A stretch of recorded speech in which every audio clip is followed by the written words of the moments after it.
receiving a much-needed and such appreciated donation from the City of Mesa and the fire department, a fire truck.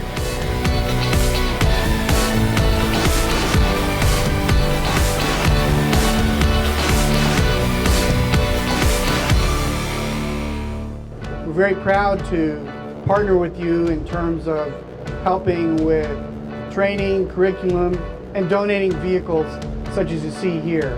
It really extends the life and reach of what we do in terms of public health and safety to make sure that you get training on as up-to-date equipment as possible, because it's our hope that many of you will come and join our family in the future.